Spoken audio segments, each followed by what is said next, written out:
We're following breaking news in the KXLY4 newsroom. Good afternoon, everyone. I'm Nadine Woodward. Right now, across Spokane, law enforcement officers are executing a series of simultaneous raids, attempting to shut down spas and massage parlors they believe are promoting prostitution and other illegal activity.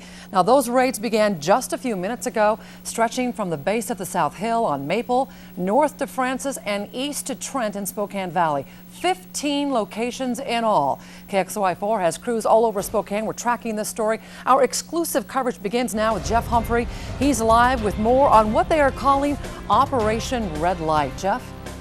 And Nadine, this investigation got its start more than a year ago when the Kalispell tribe noticed they had prostitutes working at the Northern Quest Casino. They didn't want that in their casino. Along with the Airway Heights Police Department, they got rid of the girls that were working there. But in the course of doing that, they developed information that our local Oriental spas were also fronts for prostitution, including the Far East Oriental Spa here on East Sprague Avenue, which was just raided. Officer Jennifer Drew is here to talk to us about it. Jennifer, what are some of the type of crimes that are being investigated here? You know, Jeff, they're looking at money laundering as well as promoting prostitution, as well as some criminal profiteering, which basically encompasses all of it.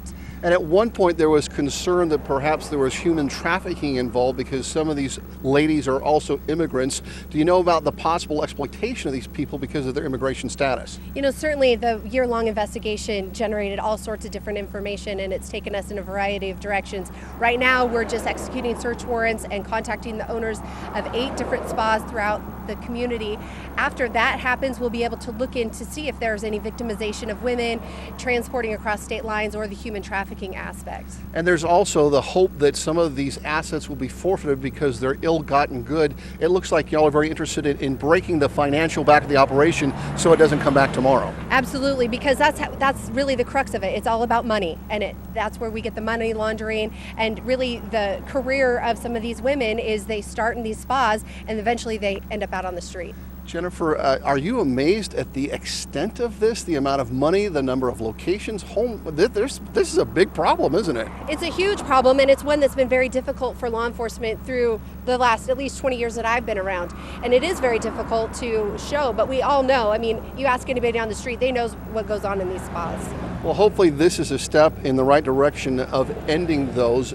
How soon will you know how much evidence that you have, the books, the records, the things that'll tell you if you have the evidence you need to seize these properties? You know, the lead investigator is actually an officer out of Airway Heights, Officer Kelly Justice, and so he's taken the lead and he's dedicated an entire year of his life to crack this case. And so it's really Airway Heights is taking it. They're going to be the ones digging even deeper into all of this, and so they'll have more information for you. And Nadine, I want to tell you, in the course of this investigation, there were an awful lot of Johns identified as customers.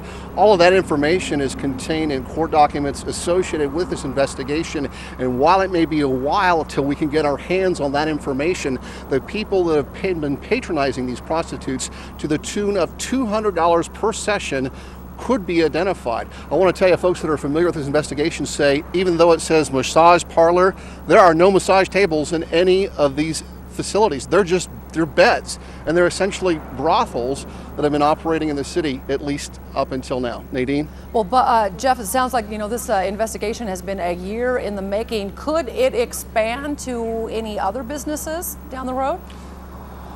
We are familiar with, in the course of doing this investigation, that detectives have learned that other Spokane area businesses serve as conduits for this type of operation. We're also aware that some of these spas actually have a takeout service, if you will, and you can actually phone up a massage at some other location. So it is rather sweeping, and I know they've been working hard on it, and it'll be a while before it all unravels, but there are some notable people that have been identified as frequenting these establishments. Oh, that should be interesting. Thank you so much, Jeff, for all that work. Now, KXLY4 is all over every angle of the story. We're going to be bringing you coverage that no one else can on TV, on the radio, and on the web. Be sure to stay with us throughout the day for continuing coverage of the Spokane spa raids. This has been breaking news from KXLY4. Of course, we'll have more updates throughout the day just as soon as we get more information.